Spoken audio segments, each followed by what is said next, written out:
and I'm the executive director of the Oracle Education Foundation. I also manage the Oracle Volunteers Program globally, Oracle Giving, and external reporting on Oracle's corporate citizenship, also known as corporate social responsibility. I have to admit that among all these wonderful activities, which I love, I do have a favorite, which is my baby, the Oracle Education Foundation. The Oracle Education Foundation is a nonprofit organization that's funded by Oracle. It is chaired by our CEO, Safra Katz. And since we founded the foundation in 2000, it's had the same commitment. And that commitment is to technological fluency and technological inclusion, especially for students from low-income backgrounds and for girls. Now, the way that we deliver on that commitment has evolved 3 times since 2000, most recently in 2014, when we set about developing a new program that would engage Oracle employees in students' educational experience here in the United States. And that brings us to the Foundation's mission. And we're design thinkers at the Oracle Education Foundation, so everything is a prototype, and this is our current iteration on that mission, which is to help students develop the technical acumen, the creative confidence, empathy, and grit to be outstanding designers of solutions to people's needs and the world's problems. And the way that we deliver on that mission is through a program that we've been developing over the last 3 years, a program that will ultimately be a 4-level program. We've built levels 1, 2, and 3 so far.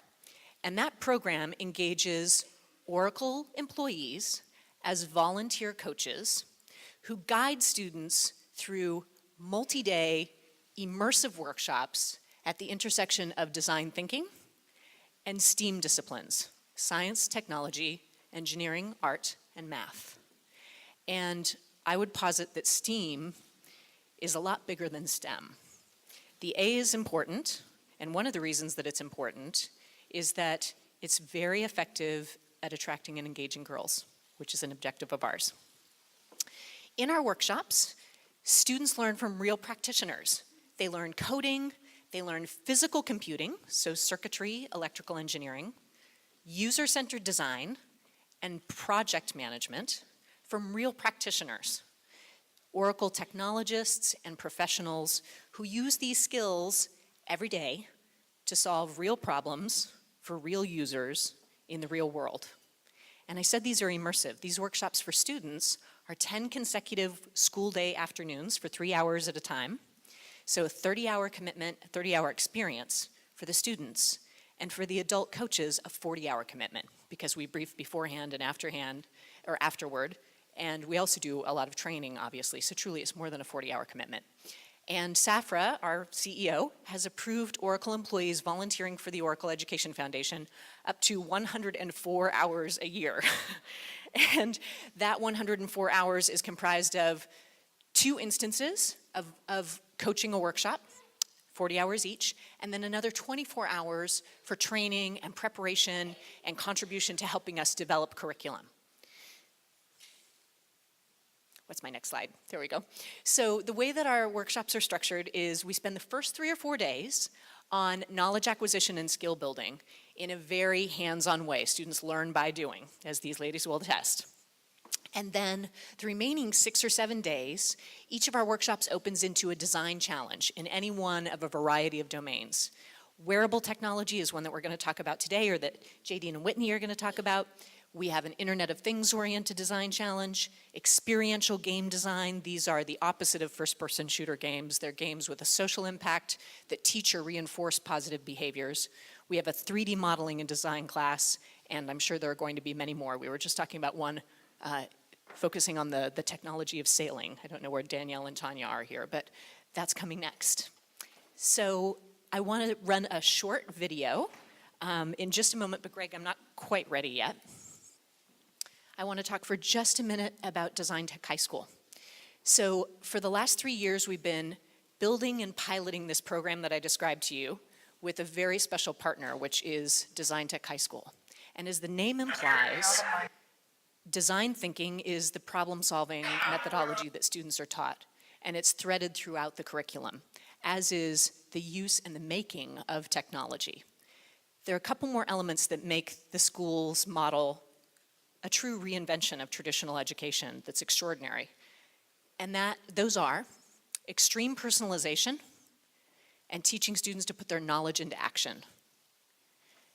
That means students are taking everything that they learn, every life experience, and they're engaging in integrative thinking and applying that knowledge to become designers of solutions.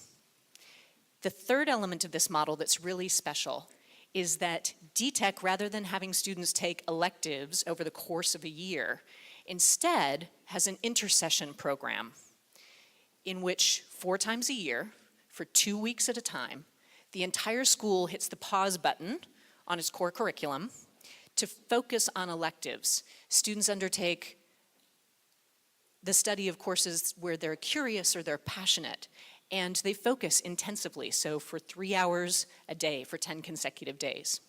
And those electives are provided by the community. They're provided by organizations like the Oracle Education Foundation, other nonprofits, small businesses, large enterprises.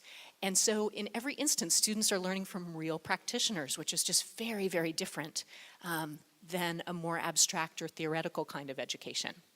And it's really, really special. And it's so special, and we think it's so promising that, as Layla mentioned, we are building a home, a physical facility for Design Tech High School on Oracle's headquarters campus. And it is a historic undertaking. It'll be the first public high school ever to be in residence on a corporate campus in the United States, really anywhere in the world, actually. And the woman who is leading that project is Pat Dorham and John Saracusa, who's right here, so wonderful. All right. So before we hear from Whitney and Jadine, let's quickly roll a video. Whitney and Jadine are our 2 inaugural interns in the Oracle Education Foundation, and they've been a tremendous asset. And let's give you a little backstory on them. Greg, please.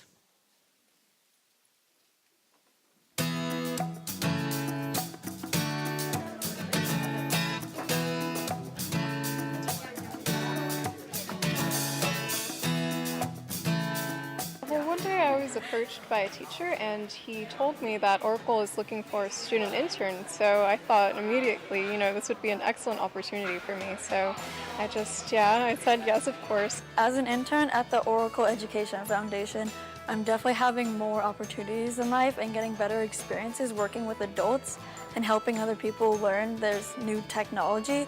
So, hi, I'm Jadine. I'm Whitney. Jadine and Whitney are going to be with us through the remainder of this year and for the next 2 years, so all the way through their senior year of high school. And we know that we're going to engage them in curriculum development and refinement. I'm sure that there are many things that we'll end up engaging them in that we can't even anticipate right now. Whitney and Jadine have participated in all the same trainings as the adult Oracle volunteer coaches. So that includes technical training, classroom management training, and really understanding the content of the workshop before we move in to teach it. It was definitely a new experience, just being in a room full of adults and learning all the same things they are at the same time. Our Oracle Education Foundation interns are at different stages of development. Whitney has trained with the adults and has moved into being a full-fledged coach this year. Jadine is coming along right behind her. She participated in training this year, but hasn't become a coach yet. She's going to be in the classroom teaching next year. A part of my training was from the class I already took, so I already experienced what all the students are going through right now in the class, and I know how it feels to have a teacher.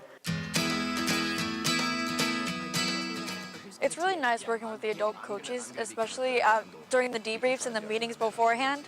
They really just help me get an idea of what's going to happen throughout the day, and they help me afterwards, and they're just really encouraging. I felt more confident today. I actually remembered a lot from last year about what we were doing today, and I actually was able to help 1 or 2 groups, especially that group. I felt like I actually helped them a little bit. Being with them, it's like you learn and you also teach, and so it's a different viewpoint. You see what it's like from a teacher's angle and from a student's angle, and I guess that's what gives you the more knowledge, I guess. They tell us their experience from a student perspective, which is one that we can We can infer some things about student experience, but ultimately, the two of them represent our users. We wanted to be sure that Whitney felt like she was an essential part of the team. During those debrief sessions, you know, she's not sitting in the back just listening. She's participating. She's bringing up points. She's talking about teams. She's even like joking with us when we have some gallows humor. She's even joking with us and laughing with us. And so she's doing, you know, she's just one of us. This week has gone by pretty quickly, actually. It started off with working on projects and kind of just getting them started. Everyone was having troubles like figuring out how they were going to make their projects actually happen. And so the first day kind of went slowly like that, and then the days went on kind of faster and faster. Last week I would probably have rated it a little bit lower because I felt like I wasn't helping people as much. So I probably would have given it like a 7 out of 10. Still pretty high, but not as high. But now I think I would give it like a 9.5, maybe a 10 out of 10, because I'm really enjoying helping people, and just I really like seeing a product that they've made, but I've also contributed to helping them make it and give them ideas, and knowing that I helped them just feels good. It's so interesting and amazing to work with all these people. Honestly, it's just a new experience every day and learning more and more. All right. So we made that video last academic year, and since then, Jadine is a full-fledged coach, very much involved in the program, as is Whitney. And ladies, why don't you come right up and take the slide advancer.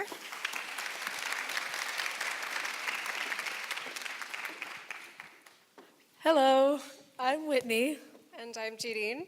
And we're going to talk to you today about not just the internship program, but a project that we made last year, actually at the beginning of the year.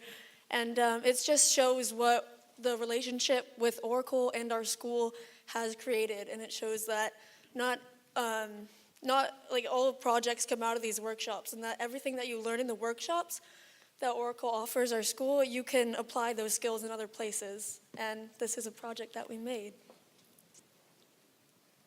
So the Shin guard tracker.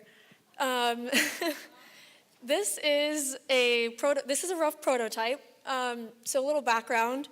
I am really interested in soccer. I've been playing it since I was about 5 years old. It's one of my biggest passions in life. And when I was first being interviewed to be an intern at Oracle, one of the executive directors, Kunal, we were talking about the possibility of working on a passion project as an intern. And we both kind of bounced off ideas off of each other, and we're like, oh, what if we designed something for soccer players? And we ended up coming up with this idea about a shin guard tracker that would track a soccer player's movements in a game. And a coach would be able to see the player's movements in real time, so they would be able to be on the sideline during a game and look on a tablet and see the player's movements, and they would be able to change and help the player move in different areas and tell them what to improve and what to do differently. And so we worked on this project over this past summer, and eventually we made it to Open World, and we're able to present to the whole audience that came through the station we had set up there. Yeah, and a little more background. We started this a few weeks before school started. We did a lot of research. We ended up starting the project. I started researching this thing about a cat tracker where someone made they tracked their cat around their apartment while they were at work, and it used beacons, and the cat had this device around its neck on its collar, and whenever it went near the beacon would record that data and then send it to a server. And then we started developing our project based off of that, and we realized that really wouldn't really work because there would need to be beacons in the middle of a soccer field. You can't really do that in a soccer field. So yeah, and then it took us a while to figure out how we were going to make this, but we ended up making it in about a month. Well, and your first iteration didn't look like this. No. And I think you have a slide that shows the original prototype. Yeah. And so there are several components we used in our not our final prototype, but our working prototype, and some of those are listed up there. And yeah, as you can see on the tiny screen, we had a little test run where we were able to map out our movements on that little LCD screen. And so that kind of shows you like, okay, this is how it would look if we actually had a soccer player using it.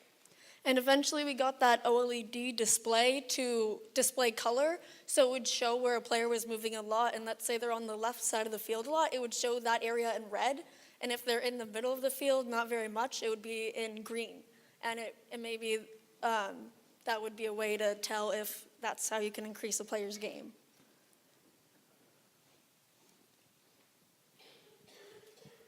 And so that brings us to when we actually brought it to Open World. And this was a really, really fun experience because at Open World we had not just our setup, but also other setups where students from the same high school that we attend, DTech, brought their own projects that they created through Oracle workshops. And you can see some of them here. And we just tested out with, conference goers and had a really great experience there. Yeah, they would come by our station and by seeing what our board looked like, and then we would start a 10-minute presentation and talk to them about our project and our future ideas with where we were going to go with the project. And they would give us feedback, and they would just talk to us afterwards, and it was a really good experience. The students also engaged conference goers in actually learning some of the same things that we do in OEF workshops. We call the Oracle Education Foundation OEF for short.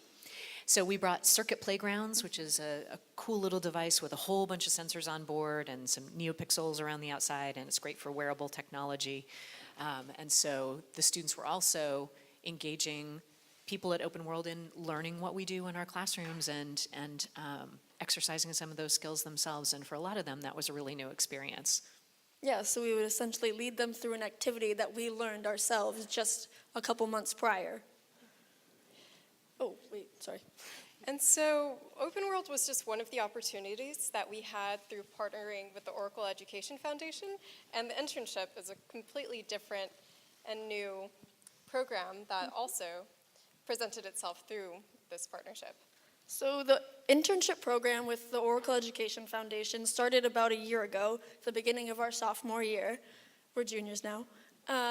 And so it came up about because the coaches and the students in the classes were not really making a strong enough connection, and they wanted to figure out a way to make that a better relationship, and it would be a better atmosphere in the class.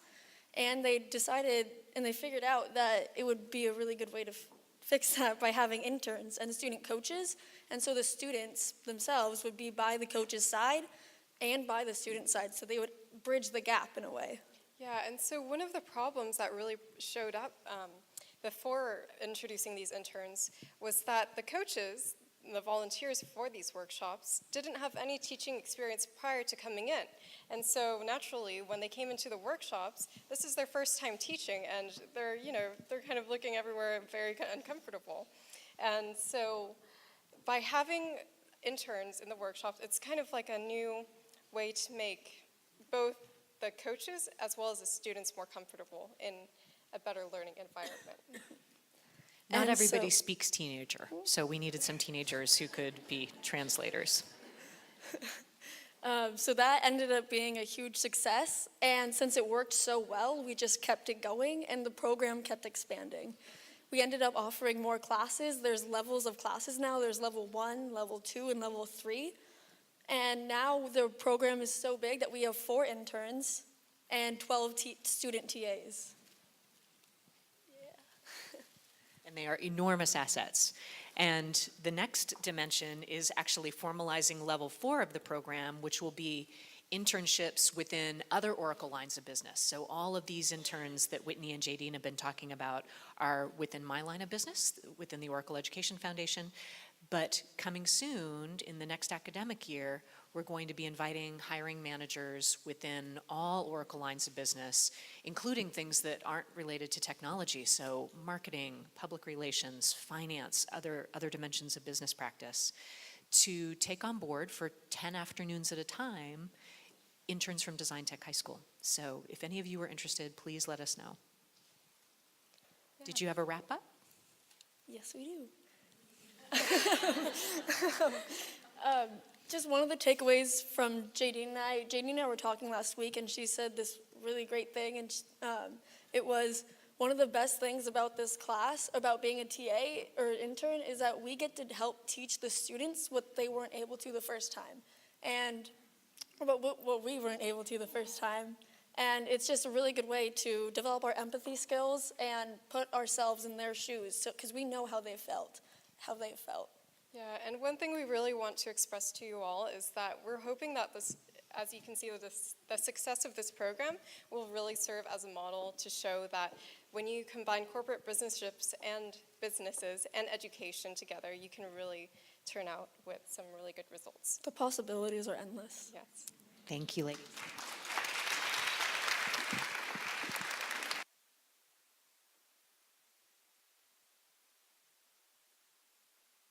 Jadine and Whitney, you give us hope. We are in good hands, no doubt about it. And I wanted to let you know we have a Watermark tradition when we have our half-day conferences. We make an investment in girls' leadership programs. So a portion of today's proceeds will benefit Design Tech and your wonderful, wonderful work. Thank you. Are your resumes here? Did you bring your resumes? Anyway, thank you so much. We really appreciate it.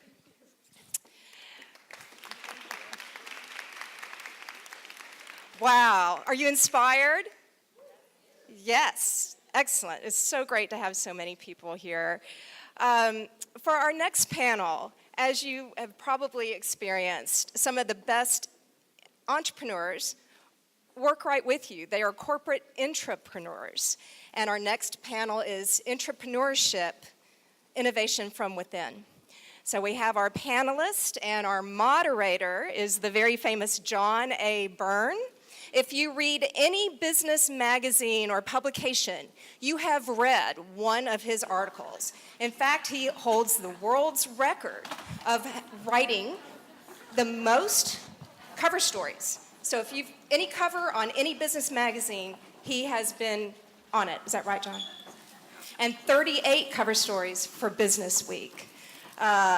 He is an absolute wonderful moderator and business innovator, and he's going to introduce our next panel. But perhaps your biggest achievement is being the husband of Kate Byrne, our new VP at Watermark. So I will, please help me welcome John and the panel. Well, thank you, and we got a great crowd here. We have a great panel for you. I've been in the business of business journalism for an awfully long time. In fact, it was 32 years ago that a guy by the name of Gifford Pinchot wrote a book. It was called Entrepreneurship. The subtitle of it is Why You Don't Have to Leave the Corporation to Become an Entrepreneur. And so here we are 32 years later. I'd like to think that a lot of what Gifford and other people have done in those 32 years have been to make larger organizations more nimble and flexible. I happen to be a little more skeptical about that, however, because I know how bureaucratic organizations quickly become and how difficult it is to advance ideas and innovation in large organizations. So today we have a group of people who are doing it, who can speak to it, and I hope to learn as much as you will from them. So let's bring everyone onto the stage here, and I'll introduce each of them to you. You know, the full bio for each person actually is up on the screen, but it's also in your program. I'm not going to waste too much time with those bios, but rather introduce you to everyone by name and just by title. So immediately to the left of me, we have our GE guy. Thank you. He's been at GE for 21 years, Mike Kareem, Chief Financial Officer of ServiceMax, and he works out here in the Valley. And then next to him, we have Renee Nemi, who's a Vice President and General Manager of Smart Home at Logitech. And then we have, next to her, Giselle Diocampo Gudem, the co-founder of PwC's Global Financial Services Innovation Center. And then finally, but of course not least, we have Rena Ramin, Vice President of Programmable Solutions Group and General Manager of the Customer Experience Group at Intel, a company she joined recently. She had been at Samsung before that. Welcome, everybody. So let's start with just a definition of what is entrepreneurship. Renee, you want to take that? Sure. The simplest definition is the ability to start a new idea, product within the context of a larger company. The most successful situations I've seen is when you actually have the fully independent teams and you free the startup within the larger company of having to constantly worry about the funding and going out to do the funding. But we tend to think of it primarily as product-oriented and being kind of a product girl. That would be my tendency, but it really can be anything. It can be starting a new channel. It can be starting a new way you serve your customer from a customer service point of view. It doesn't have to be specifically products, but essentially it's the ability to start a company without having to worry about funding under the umbrella of a larger organization. And Giselle, you have a similar definition? I would say yes, and I think what I would add to that is also for entrepreneurs and to think about them as people with an entrepreneurial spirit, with the speed and agility and the energy around building new things and creating new products and services. With a kind of special twist to it, meaning that you have some resident knowledge of an industry or the firm so that you can harness the assets of your firm and company to make innovation work from within. And how do you get started? I mean, Reno, how would you get started? How have you gotten started? Well, if I look at my experience, both Intel and previously Samsung, right? There's been different models. So if I take the Samsung model, I was part of the Samsung Strategy and Innovation Center, and the model there was lots of little groups that worked on new innovative projects, on new exciting things that they were trying to bring to the market. Some of those ideas may or may not come to fruition. But if any particular project got to a point where there was enough market interest, then a larger team was built around that. And then if that team was able to get the revenues up to a certain threshold, then they would get either spun into Samsung as a new division or get spun out of Samsung as a separate company. And there was an ecosystem also that went with it in the form of funding in terms of Samsung Ventures or the capital, Samsung Ventures that would fund, or the Catalyst Fund that would fund them. And I see a sort of a similar approach at Intel in terms of funding the ecosystem, in that, Intel has Intel Capital, which they use to find companies that would fit the ecosystem in areas that we're growing in and innovating in, and the next leap forward, and making sure that those systems are in place through that funding. Mike, is there a GE approach to internal innovation? Yeah, we've had a long history of internal innovation. We have huge R&D centers across the globe where we actually do that. But I think a lot of what we've thought about from a GE perspective is, we're a 125-year-old company. And for us, entrepreneurship was more about kind of contemporizing or modernizing our company. And so we decided to come out here to the Valley, where a lot of those agile practices and contemporary type of thinking was. And so we started out here on that journey, if you will, and I was employee number 3. I originally came out, as I would say, to watch the money, or that's what I thought I was going to do. And we started down this journey of what we would almost call our own internal kind of transformation. And so we thought about that as really thinking about leveraging the capabilities of software and the talent to be able to do that, because that's how we actually see the future is kind of moving. And so we set up a shop out in the East Bay, and rightly or wrongly started with hiring 1,000 people.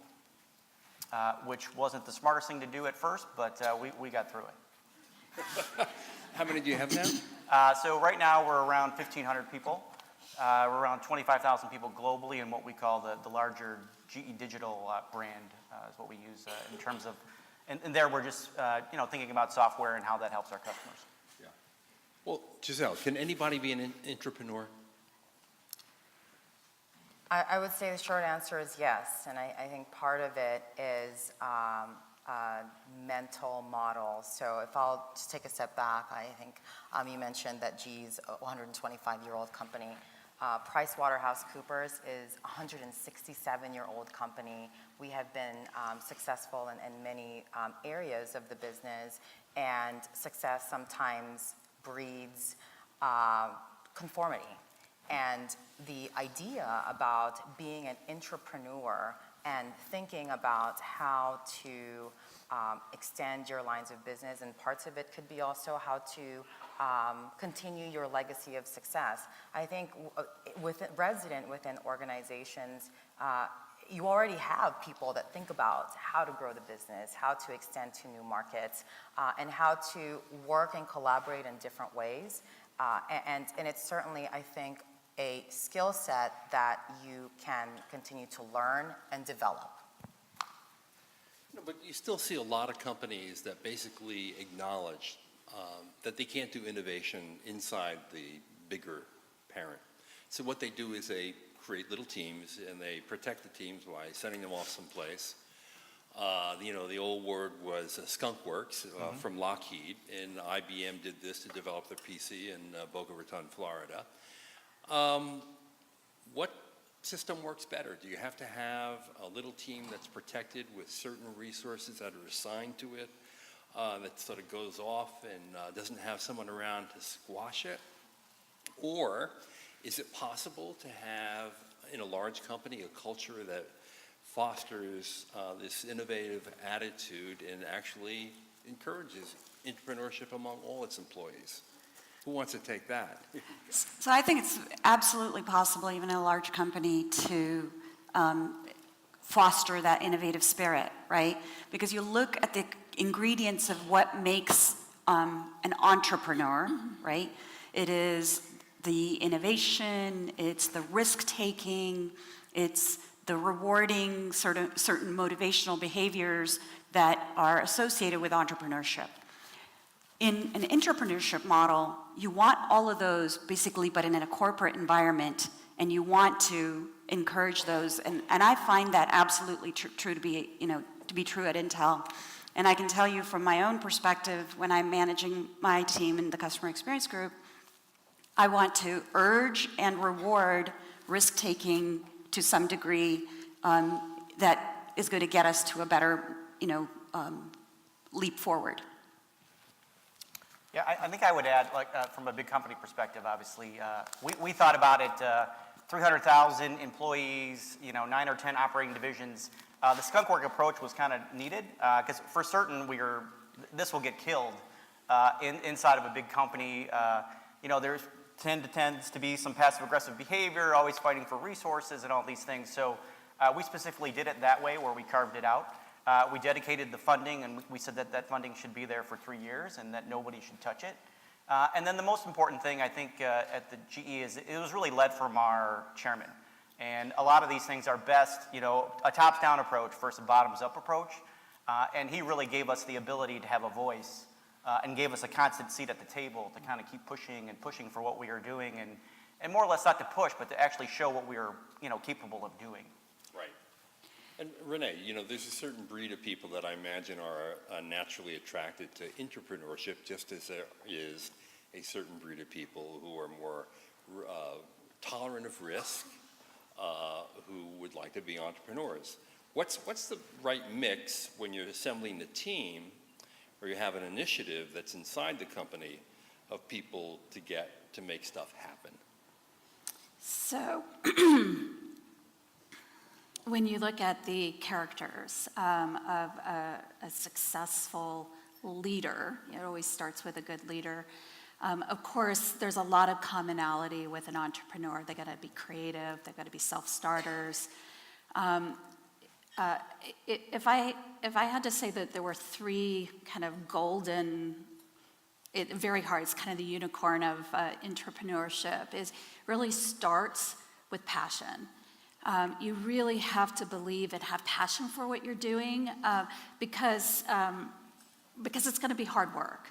And it's probably even going to be harder than if you were standalone because you've got kind of all of the innovative startup pressures, but then you as the leader have to go back and continuously sell and keep the funding flowing. Okay, so passion. The second is.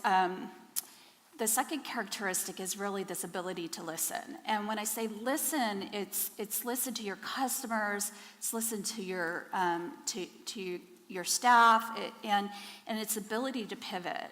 Anybody here been in a startup, you'll know that rarely does your first idea and how you envision that idea actually is right. It's rarely right. And the good leader has the ability to pivot, right? To listen, to grab that idea and pivot. And then I would say the third characteristic is multidimensional.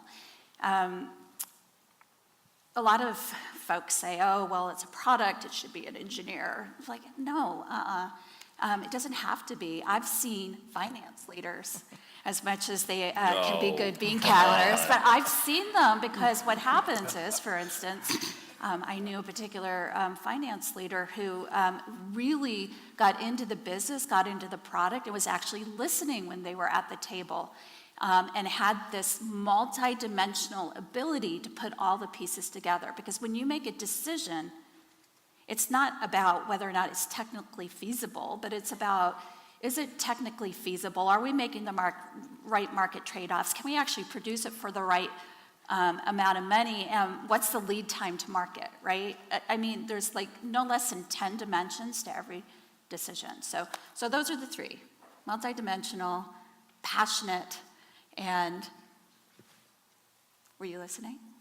I was listening. I buy it. Rita, do you have a take on that? I do. I think there are certain characteristics that do help people become more successful as an entrepreneur.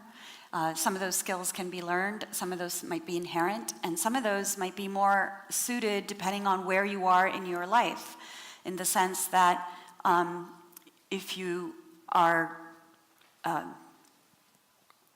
think being a self-starter is a key ingredient that you absolutely must be if you want to work in an environment where the path hasn't already been forged, and so you're trying to innovate.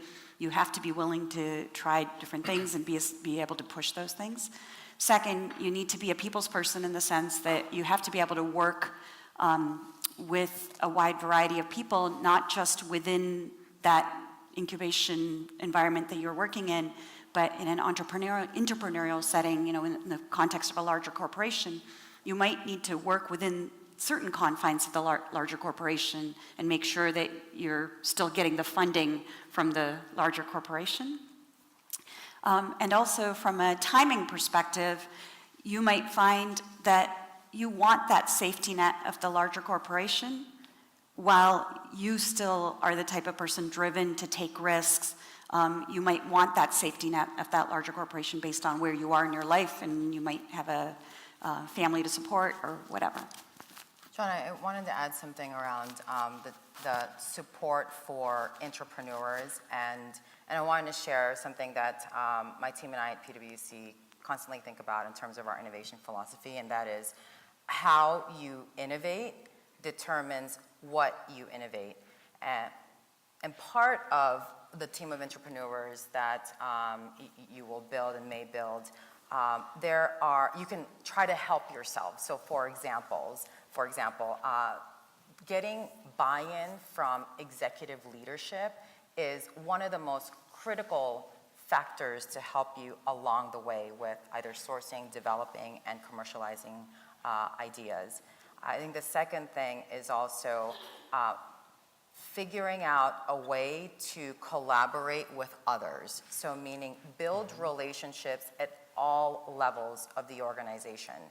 Because some ideas can start from your leadership or your really brilliant finance guy, and some of them will start from other parts of your business. But the key to making an idea into an innovation, and not all innovation will become successes, is that you're able to move it through the organization and develop it and test it to make it into the viable businesses that the company and your team are hoping for. And then what I would also say is what's important is to have a defined innovation strategy that's closely linked to the corporate innovation strategy. And that is a really critical kind of thought and component, because you brought up Skunkworks, John, and that I think irrespective of the type of model or where your teams are housed, what's really important is that the organization needs to know that what you guys are doing is important to the company. And so being linked to the innovation strategy and defining processes that support whether you want to have or create incremental innovation, which you'll have a different type of model for that, or breakthrough and radical innovation. But the bottom line is you've got to have an innovation strategy that's tied to your corporate strategy and a process that supports your innovation strategy. And Mike, what accelerators has GE found to entrepreneurship? Well, I think just to echo some of the comments you've already heard, you definitely need a champion, and you may find out that you may be that champion. And so that obviously requires courage. I would say, those are the big things that come to mind. Secondly, I would say, the real accelerator is, I think people underappreciate how much selling inside the large corporations you have to do. As we were kind of talking about, you need friends. There's capabilities in the organization that are siloed that you need. And so a lot of it is almost selling your story to them, but you're selling to them in a way that's actually exciting them, making them a part of this thing as well, of the kind of the journey that you're on. Is another big thing, because if you can't sell it, people just will continue to be pessimistic about what it is that you're trying to start. And I think lastly, it goes without saying, is a diversity of experiences and people that you have, and who you hire and who you look at. When you start these things in a vacuum, in a way, you're kind of prone to the thinking all the same, and so you need people that are obviously diverse and that can have open conversations. Because what I see a lot in large corporations is that people will just kind of what I call pocket veto. They won't necessarily overtly disagree. They'll be nice about it, but if you don't get to that candid kind of conversation, you really can't innovate and you really can't champion things ahead. And a lot of that is true even in relatively small companies. I mean, in the early days of Apple, Steve Jobs basically went off to develop the Macintosh, flew pirate flags, and made everyone think they were outlaws and rebels because he didn't want that effort squashed by the core product in the company that was actually making revenue and profit. Agreed. So that's still true. What do you think are the biggest barriers to entrepreneurship? The biggest barriers are probably, part of what you were talking about earlier in terms of having to sell. And here's the thing. Those skills that you need are the same thing regardless of whether you're outside the company being an entrepreneur in a startup or you're being in a large company. When you're doing a startup, you're selling to the VCs who are providing your funding possibly, or your investors are providing your funding. In a larger corporation, you are selling to your coworkers, and hopefully it's going to be a little bit easier because you've built those relationships with them and you have that trust with them and they know.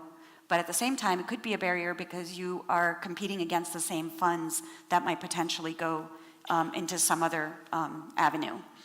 And, when I look at Intel, they have this approach where you can actually, certain times of the year, you can actually come in and pitch your story.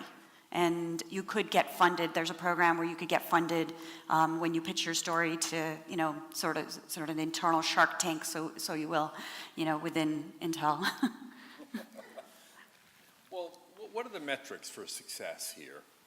Want to try that one, Renee? This is a dangerous conversation, honestly. We love danger. I used to work for a company called Danger. true story. Different panel, not this one. So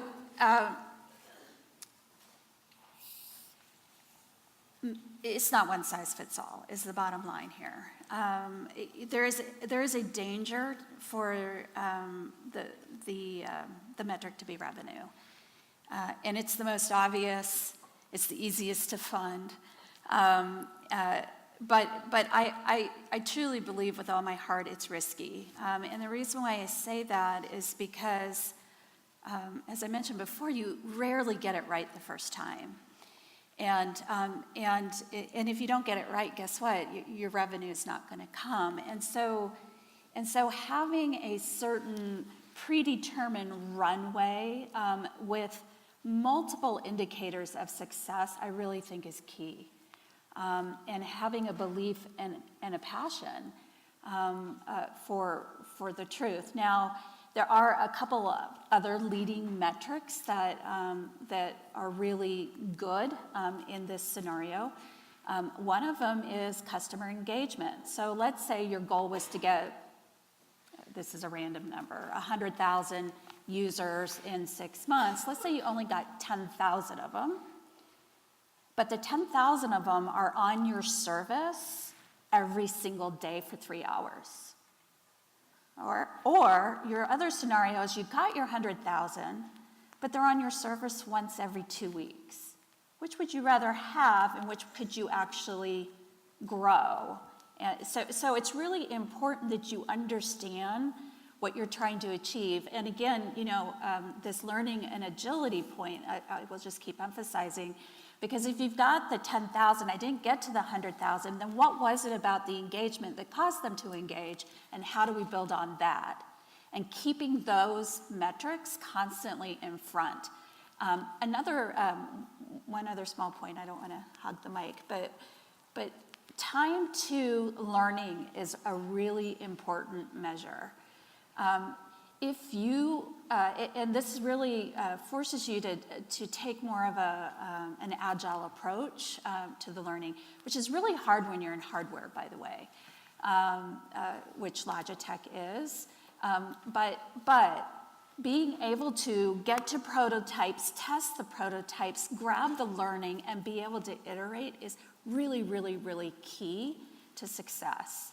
And so getting that time to learning ratio down from, like if you had to wait for a full build cycle, 12 months to get any learning, then that's going to be really painful for the company. But if you can get a learning in every 6 weeks, that is much easier to sell, if you will. Giselle, at PwC, what are the metrics for success in entrepreneurship? I wanted to underscore a point that you brought up, Renee, that it's no one size fits all. And just for context, about 3 years ago, we started this Global Financial Services Innovation Center, which is the first of its kind in PwC's history. And that's an important point that I wanted to bring up, because part of new businesses and trying to get away from old metrics like revenue, it's important, but I think it's a timing thing. Who wants to make money? Yeah, well, it's important to make money, but I think that the main point is that, one, when you're growing something new, you kind of have the privilege to actually make up your metrics. So learning metrics is an important. And I think the second piece of it is as you grow and mature. So as an example, when we were first starting out, we were very focused on some of the principles I talked about earlier, getting buy-in from leadership, ensuring that we were educating and transferring knowledge to others so that we can figure out ways to work together. So we would measure our success relative to how fast we were learning and who we were connecting with and the types of connections we were making. So as a quick example, if I connected with Rena and did we come up with an idea and where is it now in the development stage? As we matured as a business, we had ideas within our portfolio that we could then measure in terms of speed of prototype and how fast it was going through our funnel of the innovation process. Those required us to figure out different ways to measure our productivity as a team, the value that we're giving back to our organization, and then the actual progress of that idea that we were working on. So if you think about kind of those three levels, there's the operational piece and success, there's the value that we're creating, and then there's a portfolio of your ideas. Those are different types of metrics, and I think it's an important, and I agree with you, it is talking about metrics and performance, especially for new things, it is dangerous, but I think, think about it as there's a spectrum, one, two, you have the privilege to make it up, and it's based on data that you're learning from the prototyping. And three, I think very importantly, communicate them to others. And if it's a new metric like learning, I mean, I'll tell you, on the fly, PwC, we're an audit, tax, we do advisory, but we're a whole bunch of quant folks. So when I introduce things like our rate of learning is this, I mean, we had some blank faces. So no surprise. Yeah. So part of what we learned as a team is we have a mental model. The people that we work with have a range of mental models, but we have a shared goal, driving new value, creating new markets, getting that dollar sign, right? So how do we as entrepreneurs help educate people so that we can communicate with a shared language around success? Yeah. And just to echo, because my title says I'm the metrics finance guy, I agree. You throw out those traditional measurements and you don't use those. I would say, we're at GE, we're constantly measuring the people. What people do we have? Do we have the right skill set? Are they really engaged? Do we need even bigger people to do what we need to do? I think we're looking, as you guys were talking about, how quickly do we fail? In big companies, failing is not what people do. I've never been to a review where someone comes in with a PowerPoint page and has all red stoplights and says, we should kill this. Like, it never happens, but maybe it should. And I think lastly, what we're really trying to measure is really, you got to get to an outcome. And those outcomes will continuously change, right? So maybe when you're starting, it's how many people have you trained? How many people are using your internal product, right? Or how many customers eventually do you have using this? So, think about it as something that's flexible and it is always evolving, but, there's always a fierce competition for money and for resources, and so you have to be able to show progress, and that's the most important metric you can have. Okay, we're going to talk about progress in a minute, but I want everyone to know I'm going to have a quiz before we're all over here. There are two panelists here who have MBAs and two who are engineers. So I'm going to have the audience guess which ones you are at the end of this presentation. I think people are going to be really confused and surprised by the outcome. All right, let's talk a little bit about success. Let's share a success story and make it good, because the second question is, give me a failure and what you've learned from it. Rena? So I think Intel has a great success story in the making as well. Especially since we're here at the Watermark conference, I think this is especially important to talk about. In terms of innovation, I strongly feel that innovation's not just about innovating your products. I think a couple of the panelists touched on this earlier. It could be innovating your business processes. It could be innovating on your people and your workforce. And Intel is very committed to getting parity by 2020.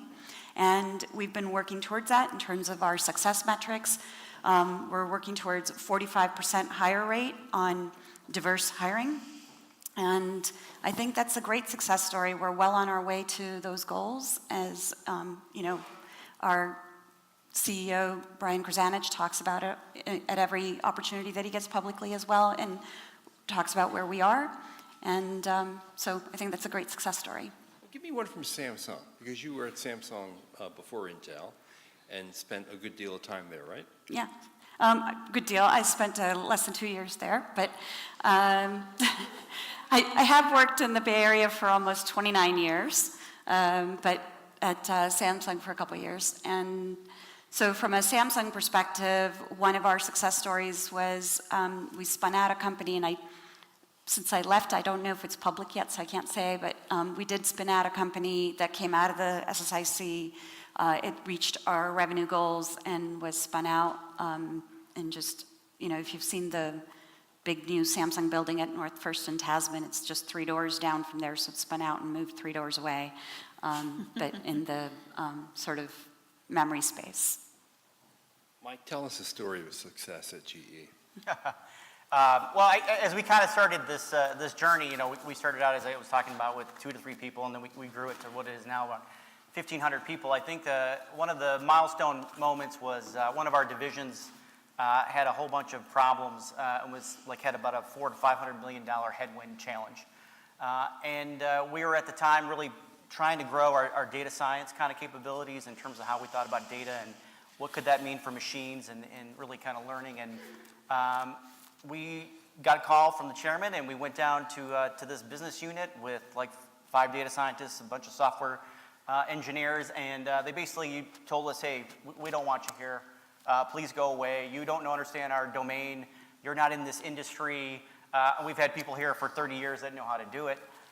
And you have some guy from Silicon Valley that is 19 and probably could grow up a little bit. And we went back and forth, and we fought with them. And at the end of the day, we got the right people involved. And I think we did the right things with the data, and we started unlocking things that they never thought about, and really simplifying things with contemporary technology, which was kind of the big thing that they didn't have. And so we got to this kind of moment where that realization of saving $400 to $500 million was really a success.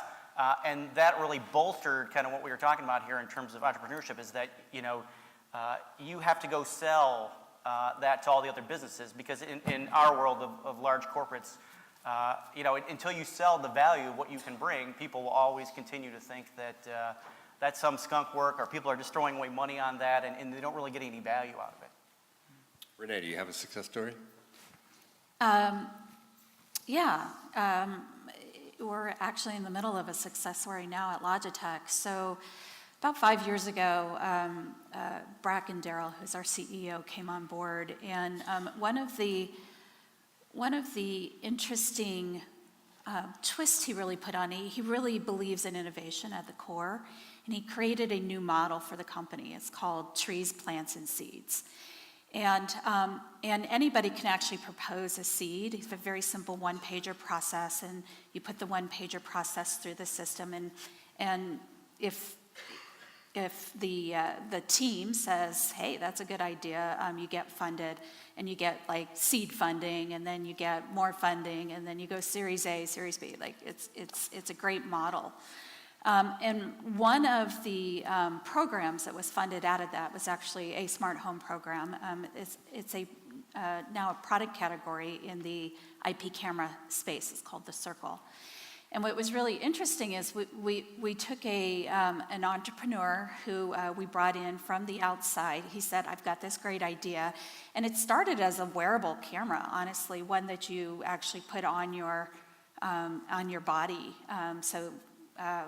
And it was more of a social connection concept. And without going into a lot of details, that was actually a failure. But remember, I mentioned that you need to listen and you need to pivot, right? And so they were listening to the market, listening to the customer, and they took that same technology and they put that concept, but more in a fixed camera with battery. Fast forward, they took it to market. Great reviews for the people who bought it, but a lot of people didn't buy it. And you go, well, why didn't they buy it? Well, because it was marketed as a social camera, not a security camera. Again, listen to the market, and ended up pivoting one more time to security, and then all of a sudden, we're one of the top 3 security cameras in kind of the smart home market. So a really great example where you take this idea, and by the way, we had the technology, so we had all the core concepts. Took what was good about Logitech, the security and optic technology, an amazing ops team that can get things to market quickly, and then an amazing sales team and sales channel, and we were able to take this idea and pivot and learn. So that was our success story. In the time frame from idea to product launch, and then the reiteration of marketing it as a security product? It's about 6 months. It was pretty clear after 6 months in the market that we had to pivot. Actually, it was probably clearer 3 months. Took us a bit to pivot, but yeah. Okay, Giselle, you have a success story at PwC? Yes. And since you're going to be asking about failures and how getting much, ready. yeah, we love the F word. No, we don't. We really do not. We really, really do not like the F word. So I will share a story around that and what my team learned from it. We are all good at various different things. So our senior leadership team, we know, is really great at navigating and leading our existing business. What my team and I are really great at is building new businesses. Our failure as a team and my failure as a leader of that team is to recognize this earlier. So as we were expanding our operations, we had some hypotheses, and in particular, we had hypotheses around growing the Asia Pacific market. We as a firm have certain skill sets there, and we were partnering with various very kind of strong partnerships locally. And so we had hypotheses and assumptions on our rate of growth. Along the way, we got advice from our senior leaders that they knew the markets that were a sure bet.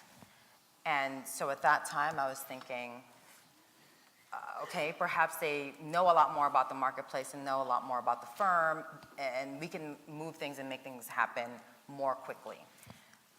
Well, that was not the case. When we weren't growing and progressing as we should have been, I really had to kind of take a step back and the team take a step back and go back to what I was mentioning about earlier, our innovation strategy, and figure out what we needed to focus on. And it was an aha moment for all of us, because at that time, I can confidently figure out what we as a team can say no to. So it was like a permission to say no. And again, our failure was not to recognize this earlier. And when we did, we were able to pivot, take our resources, both financially and our people, to figure out, one, experiment based on the hypotheses of the marketplaces that we were seeing, two, gather the data for what we were succeeding in, what was moving slowly, and what we should double down on investment-wise, and what we should kill. And that process ended up to be something that saved us, got us to progress much more quickly, and now our Asia Pacific region is the highest innovation activity from China on down to Australia. So it is a huge success for us, and not without the challenge of figuring out how to pivot and when to pivot, and how to teach and learn from one another about with our senior leadership about how to work together to share those knowledge and figure out how to replicate that. Great. Okay, I want to give the audience a little time for Q&A. If anyone has a question, we're happy and eager to answer one. I see one way, I see actually a few back there. We have a question back here. Super. I have a question for you about, you talked about the importance of communicating with other divisions internally and building trust across those divisions. When you have a success, how do you recognize the success? Is it the Innovation Center was successful? Is it all of the people who were involved? How do you recognize the success and continue to motivate people to work with this innovation group? That's a great question. You absolutely need to recognize everybody that contributed to that success, not just the Innovation Center. You might have actually partnered in some form of technology that was used in the product that came from a different group. That's especially true when you're working in a larger company. There are so many different technologies that already exist, so much IP. I look at Intel, the number of patents and IP that exists within Intel is just amazing. So if I can use some portion of that IP to further my product, which is in a completely different space, I need to go back and recognize that team that contributed to that success as well. By the way, I want to add, because success is one thing, but actual successful entrepreneur programs actually celebrate the creators. as well. And I have to say Logitech does that extremely well. It will actually give the team a bonus. We'll have them come up and congratulate them at our weekly huddles. We give them quite a bit of visibility because learning and learning quickly is success too. Hi, my name is Diana. This question is for Joselle. Just to back up, Renee talked about some of the metrics of innovation, specifically being multidimensional and passionate. So for Joselle, for you to co-found an innovation center within PwC, which is over 100 years old, there must have been people before you who tried to start an innovation center. How were you able to sell to get the buy-in from leadership to start such an innovation center when those before you have failed, and create metrics that is not the old metric like you mentioned, revenue-based, but in actuality based on passion and based on multi-dimension? Thank you. I heard a couple of questions within your question, and I'll just play it back to you. So the first one is kind of how did we get started and kind of connect in with leadership, and then the second one is kind of around the metrics piece. Is that right? Yes. Okay. So just I guess a quick story around the leadership piece. One way to get leaders bought in is to work with your clients and customers to get data from them to support the case for change. And that was something that our team and our leadership team knew that was happening in the marketplace. We helped to further educate them around, so for example, we're focusing on financial services and the disruption and changes, and figuring out a way to communicate to them what is important and why now. So those are important elements, and again, like work with others to help you with that case, because it is important to get your executive leadership buy-in.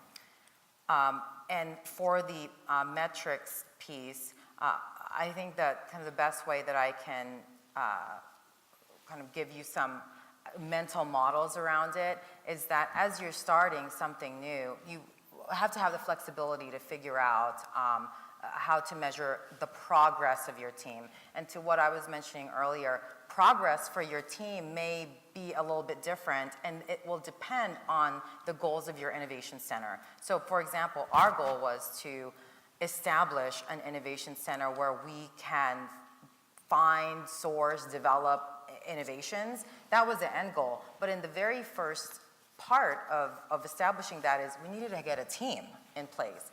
We needed to get funding in place. And so there were these elements that we had to progress towards as we were also kind of keeping with the end goals of the project. So again, like flexibility, you have, and I'm saying this if you need permission, you have permission to make up your performance metrics.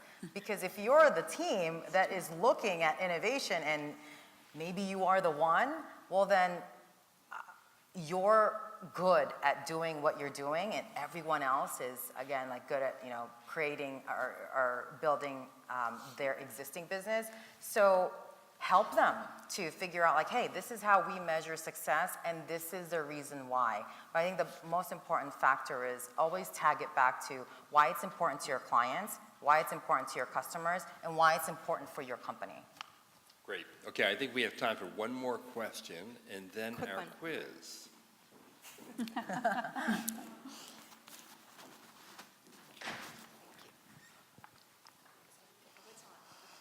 Hi, my question is for all the panelists here.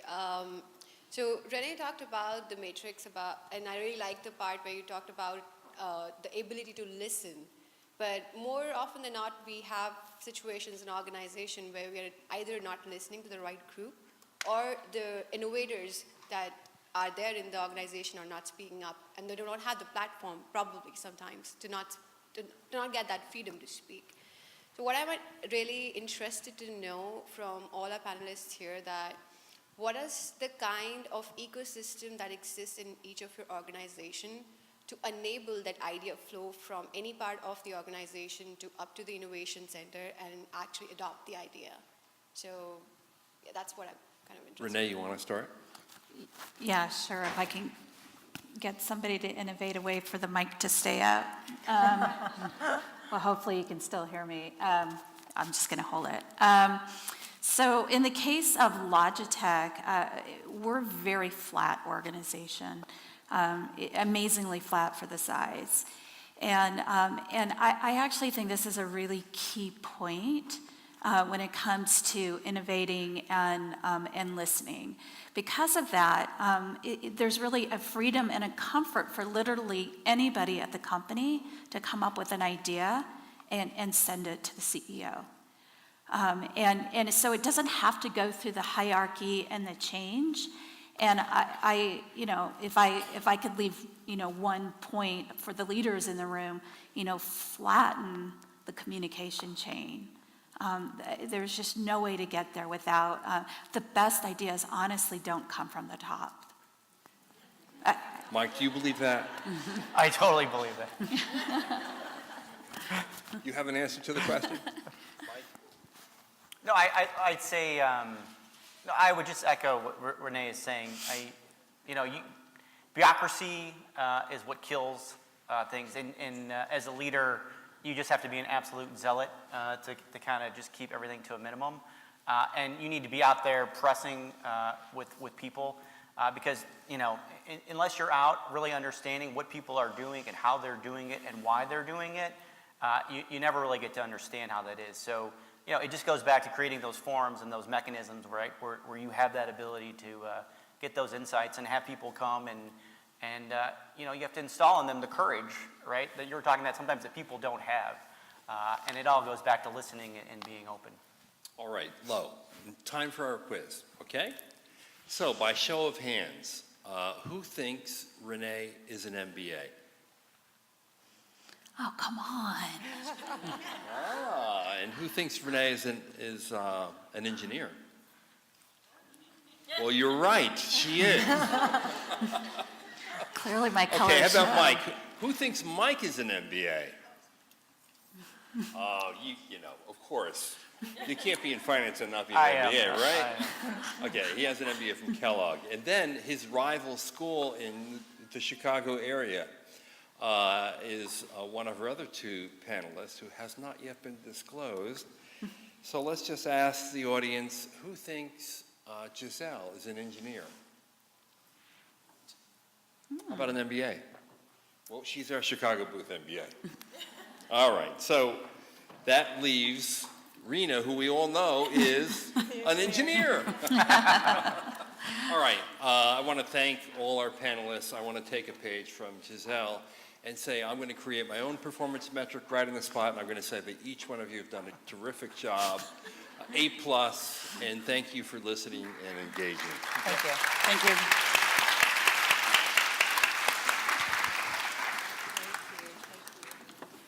All right, you'll have an opportunity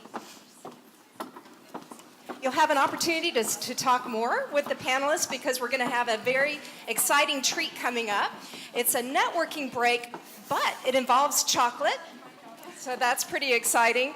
The Oracle UX group has put together some very, very cool UX demos.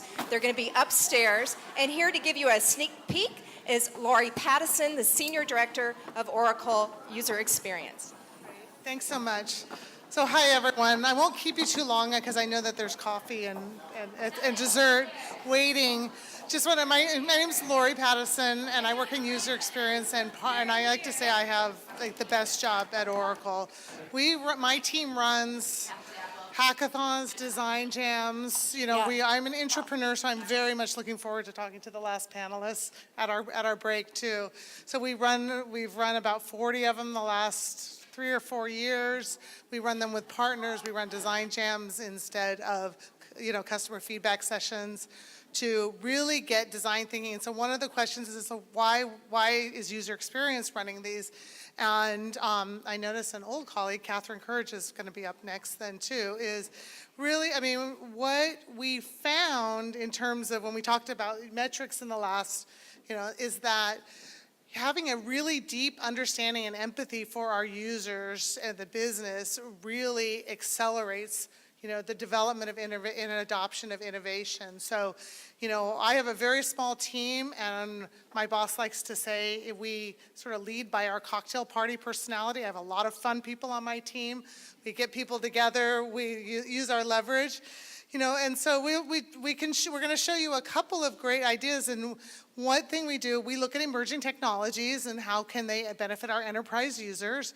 That has also evolved to over time, and that's what you'll see today, is really promoting this maker mentality. And I feel very fortunate that, my boss's boss, and Thomas Curry, and our president of development, I sit in the development organization, is very supportive of this maker mentality. Last year we ran the first corporate sponsored maker fair that Maker Media sponsors. So who's going to the Maker Fair next month? Yay, I'll see you there. We're giving back and sponsoring them too. So you'll see some demos. You're actually going to see one of the demos at the Maker Fair today. So we ran our internal Maker Fair, and we said, calling all makers, show us your creativity. What are you going to come up with? What you will see is actually all of them have some Oracle technology built in, and you would never know, because you're going to see a 19th century midway prop homunculus to read your fortune. That is, is IoT and Sales Cloud enabled. You're going to see a chocolate factory that really shows the entire supply chain, plus we'll give you chocolate. And then we'll see another one is a project management tool called Pally, which, it's a bots interface. If you guys, it's all in the news, right, about bots using our tool So it's a lot of fun. I'll leave it there because I really want to, showcase the stars, which are the demoers, and that is upstairs, right? So if you would like, head up outside and upstairs, and you can enjoy all the wonderful demos from Oracle, and then be back at 1:45-ish, 1:47, and we'll move into the last portion of our event. So enjoy.